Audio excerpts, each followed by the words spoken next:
Hello everyone. आप सब कैसे हैं? मैं उम्मीद करता हूं कि बहुत अच्छे होंगे और अपनी पढ़ाई को बहुत अच्छे से कर रहे होंगे। मैं आकाश कुमार उड़ाना आईसीटी वर्चुअल क्लासरूम में आपका बहुत बहुत स्वागत करता हूं मेरे प्यारे बच्चों। जैसा आपको पता है कि हमारी जो है 8th क्लास है और 8th क्लास के अंतर्गत जो है मेरे प्यारे बच्चों हम लोग आपका बात कर रहे थे चैप्टर नंबर 4 की।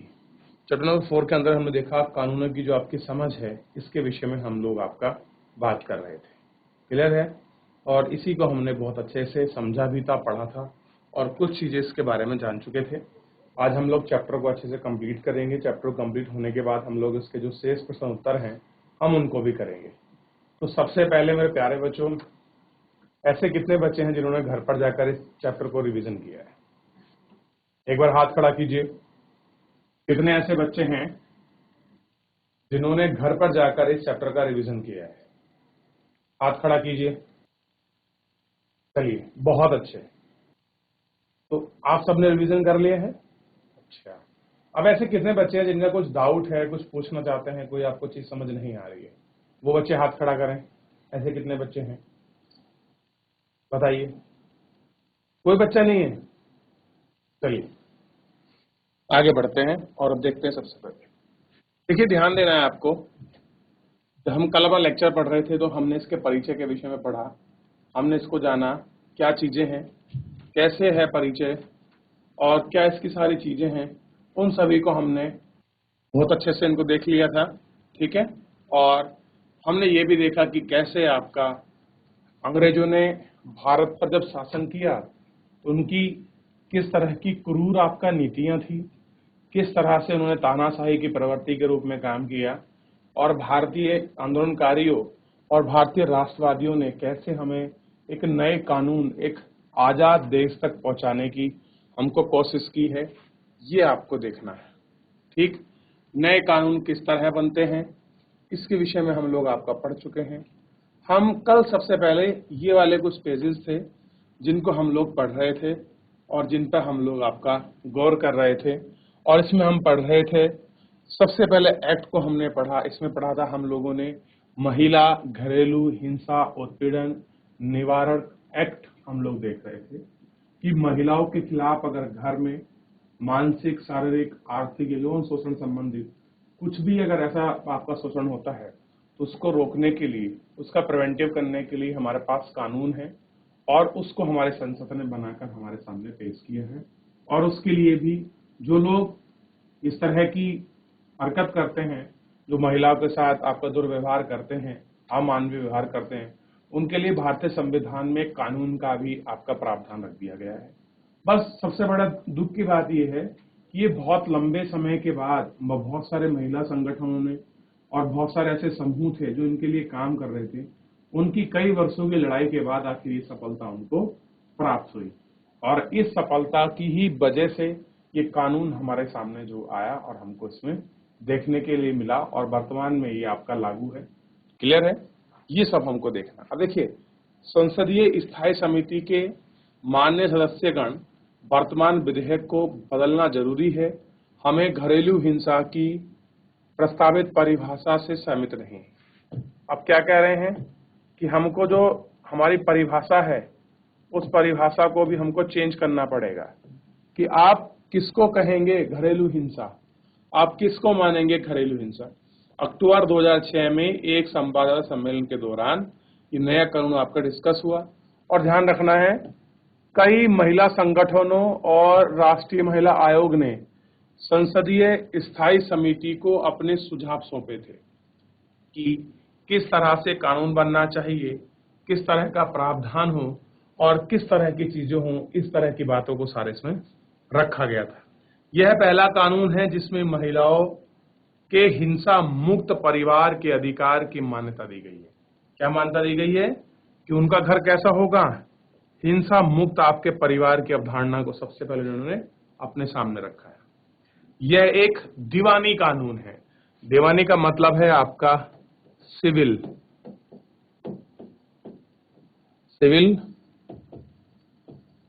कानून है। यह आपको ध्यान रखना है। कैसा है? सिविल है। ये क्रिमिनल केसेस नहीं है, ये सिविल का मैटर है। क्लियर है? ये आपको देखना है। अब देखिए, यह कानून एक महत्वपूर्ण कदम है।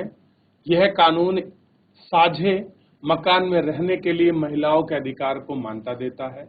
महिला किसी भी तरह की हिंसा के खिलाफ सुरक्षा का आदेश प्राप्त कर सकती हैं। महिला अपना इलाज, अन्य खर्चे के लिए आर्थिक सहायता प्राप्त कर सकती हैं। देखिए, इस कानून का जो अगर आप व्यापक रूप देखेंगे वो बहुत बड़ा है। बहुत बड़ा कैसे है मेरे प्यारे बच्चों? देखिए, कुछ इस प्रकार है कि जो महिलाएं हैं हमारी, वो घर में आपका किसी न किसी तरह से बहुत सारी समस्याओं का सामना झेलती है। चाहे उन्हें घर से निकालने की धमकी हो, उनको आर्थिक शोषण उनका किया जा रहा हो, उनका मानसिक, शारीरिक, न जाने कितने सारे वो आपके दुर्व्यवहार आपका सहती हैं। तो उसके प्रिवेंटिव के लिए ये कानून हमने बनाया है और इस कानून के बनाने से बहुत सारी महिलाओं के साथ जो है दुर्व्यवहार वगैरह जो चीजें हो रही थी वो अब नहीं है।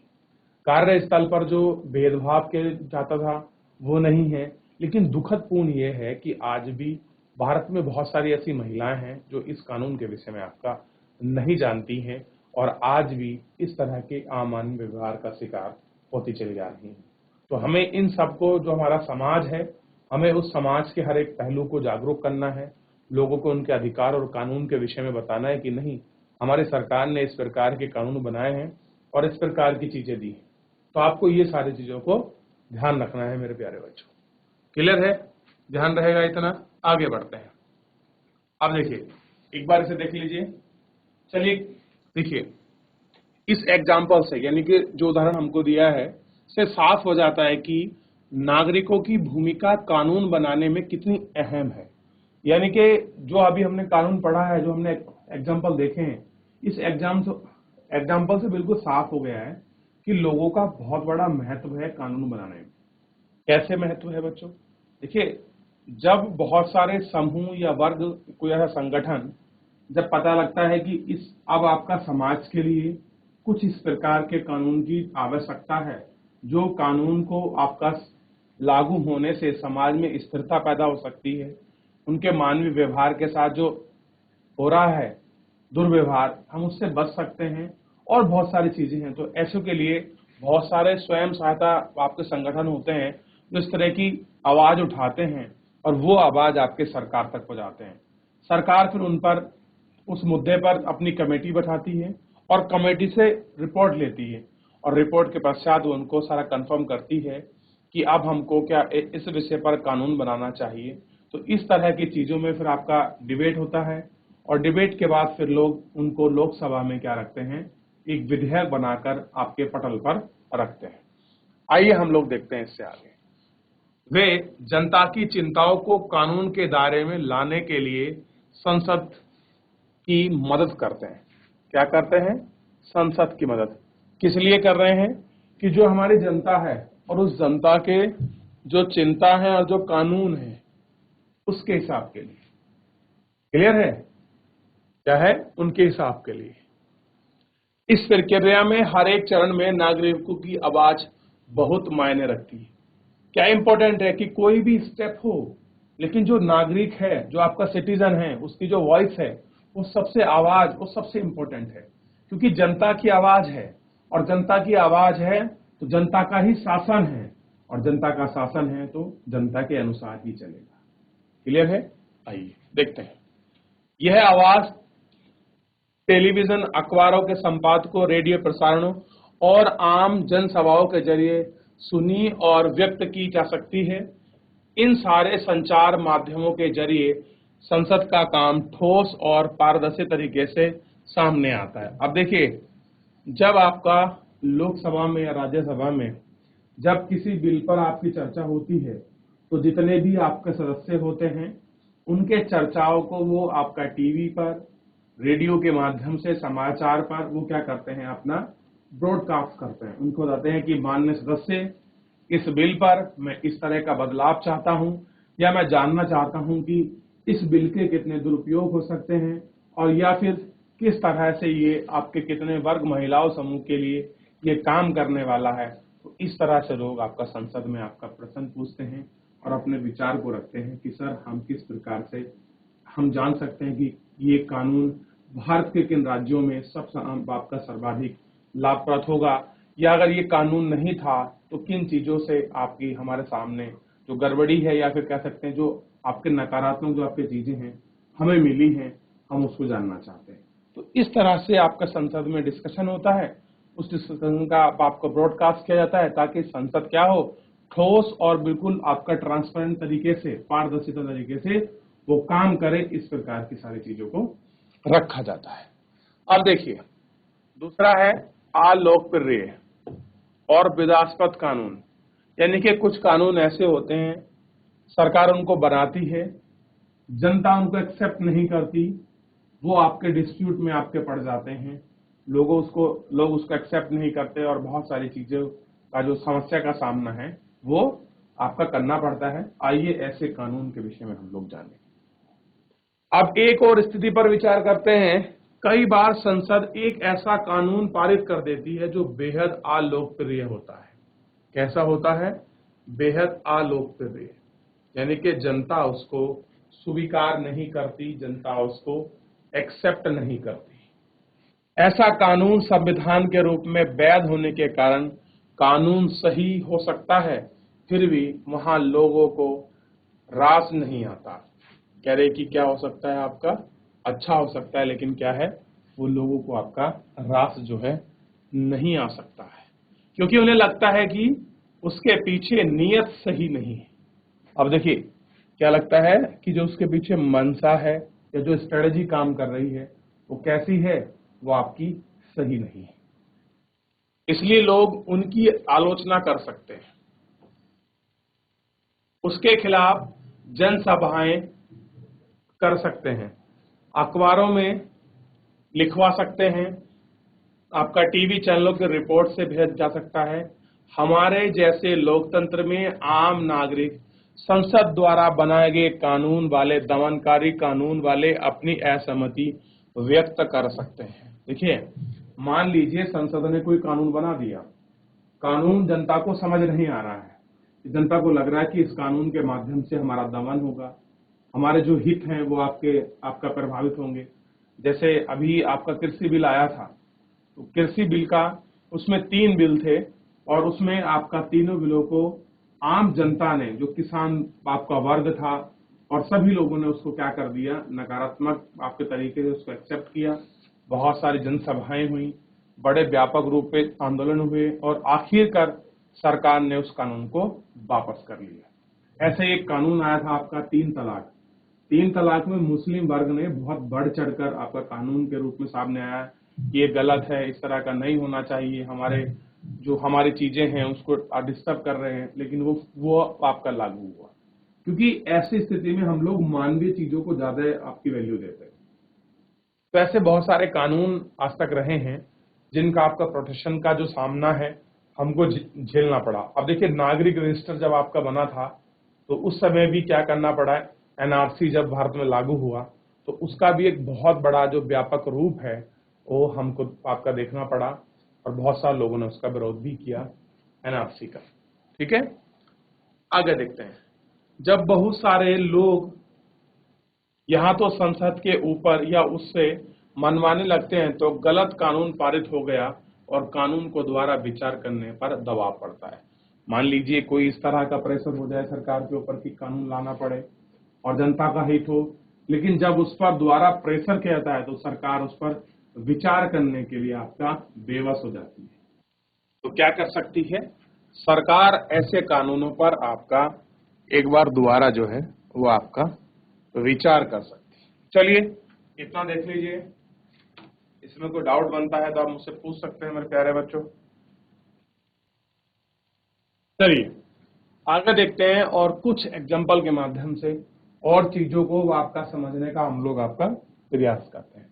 एग्जांपल के लिए नगर पालिकाओं की सीमाओं के भीतर जहां इसके इस्तेमाल से संबंधित विभिन्न नगर पालिका कानून में पट्टी पर दुकान लगाने और फेरी लगाने को गैर कानूनी घोषित किया गया है। अब देखिए नगर पालिका जो होती है, जो शहरों में आपका साफ सफाई का जिम्मा, वहाँ के मैनेजमेंट का जिम्मा छानती हैं, वो क्या कहती हैं कि जितने भी आपकी फेरी वाले, जो आपके रेडी वाले होते हैं और जो रोड पर सब्जी बेचते हैं, उनको क्या बताती हैं, ये गैर कानूनी घोषित करती हैं।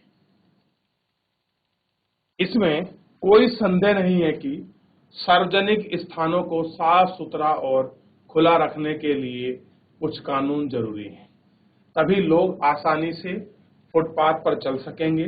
लेकिन हम इस बात को भी नजरअंदाज नहीं कर सकते कि पटारी के वाले, फेरी वाले, किसी भी बड़े शहर में रहने वाले लाखों लोगों के की कुछ चीजों एवं आपकी सेवाएं बहुत आपके सस्ती कीमत और कुशलता पूर्वक पहुंचाते हैं। अब देखिए, ये बात तो सच है कि जो आपका फुटपाथ है वो साफ सुथरा होना चाहिए, सफाई वहां रहे, लोगों को चलने की सुविधा हो। लेकिन हम इस चीज को भी नेग्लेक्ट नहीं कर सकते, उसको नकार नहीं सकते। ये जो फेरी वाले होते हैं जो आपको सब्जी वगैरह देते हैं और फिर जो कुछ गांव में आपका रास्ते में मसाला वगैरह कुछ बेचते रहते हैं, सस्ते सस्ते कुछ आपके आइटम वगैरह, हम इसको नकार नहीं सकते, क्योंकि ये क्या करते हैं, ये बहुत सस्ते दामों पर और बहुत अच्छी क्वालिटी की चीजें हमको देते हैं। अब आप किसी दुकान पर चले जाइए, वहां सब्जी का रेट आपको डिफरेंट मिलेगा, जबकि वो रेडी पर जाइए तो आपका रेडी वाला उसको 10-5 रुपए आपको सस्ते में देगा। इसलिए लोगों के घर तक क्या होता है, आपका वो सेवाएं, वो सर्विस आपका प्रोवाइड करते हैं और चीजों को आपका लोगों तक आपका पहुंचाते हैं। तो हम नकार नहीं सकते कि वो भी एक इस प्रकार में क्या करते हैं, आपका सर्विस प्रोवाइडर है। ठीक है, इसी से उनकी रोजी रोटी भी चलती है और सबसे बड़ा मुद्दा यह है कि जो उनकी रोजी रोटी है वो इसी से चलती है।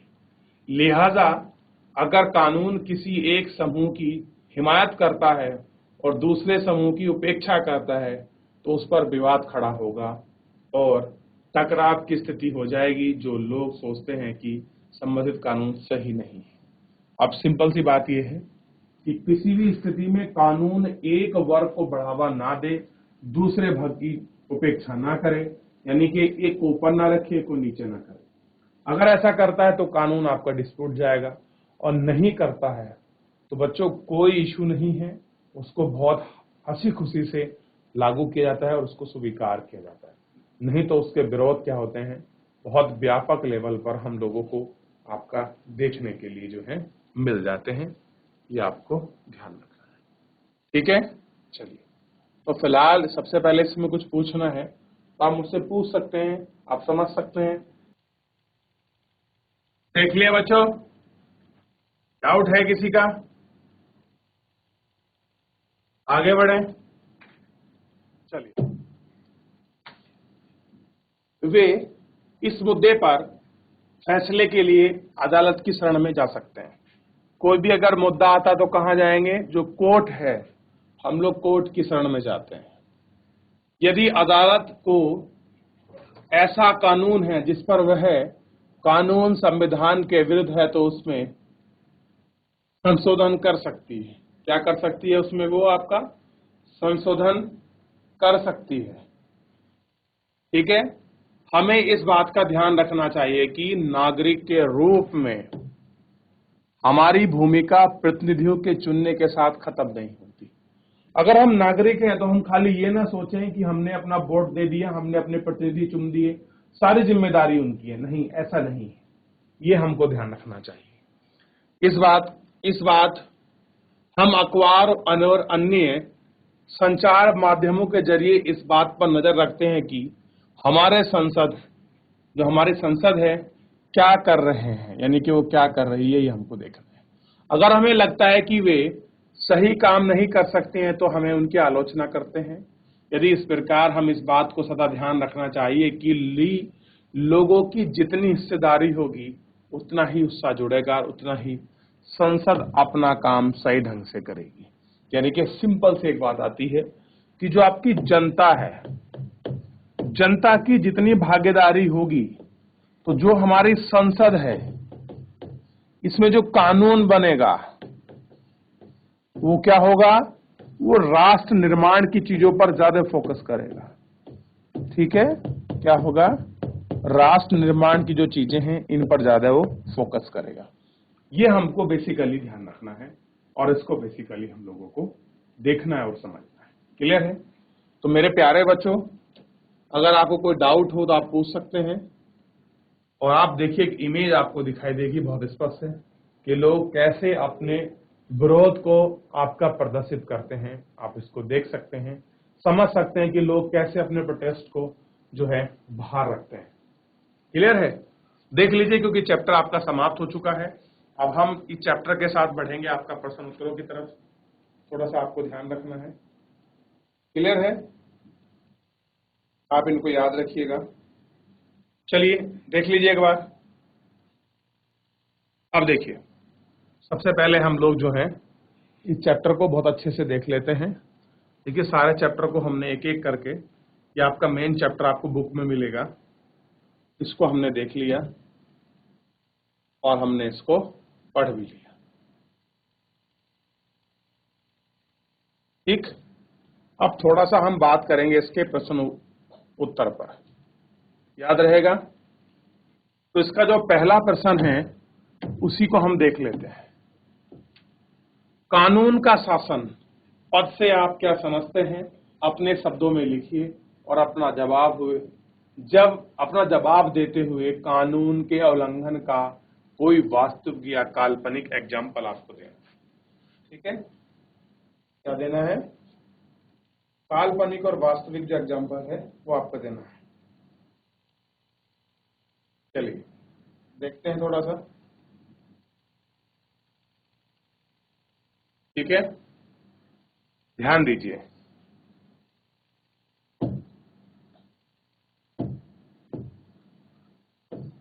तो हम लोग इसका उत्तर देखते हैं।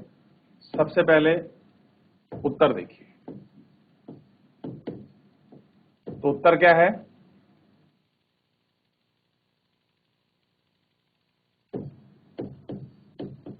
सभी कानून देश में सभी लोगों पर समान रूप से लागू होते हैं और कानून से ऊपर, ध्यान रखना है कि कानून से ऊपर कोई नहीं है। ध्यान रखिएगा, क्या है कि कानून से ऊपर कोई नहीं है। ऐसे मान लीजिए पहला पॉइंट है। ठीक, जाति, धर्म, जन्म स्थान, लिंग आदि के आधार पर कोई भेदभाव नहीं किया जा सकता है। यानी कि आप किसी जाति या धर्म, इसके आधार पर आप कोई भेदभाव नहीं कर सकते हैं। ये आपको ध्यान रखना है। ठीक है, इसको लिखिए और इसका एग्जाम्पल भी मैं आपको लिखाऊंगा। आप सबसे पहले इस क्वेश्चन का आंसर को लिख लीजिए, फिर आगे बढ़ते हैं।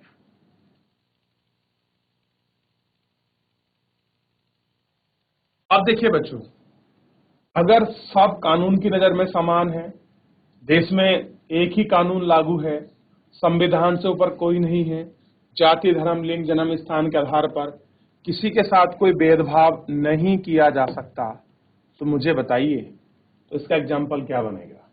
तो आप सिंपल कह सकते हैं कि भारत के हर एक व्यक्ति को समान दंड के लिए एक समान प्रावधान रखा गया है कि अगर मान लीजिए कोई गरीब व्यक्ति भी इसको दंड, कोई कानून का उल्लंघन करता है या कोई अमीर व्यक्ति, तो सबके लिए क्या रखा गया है?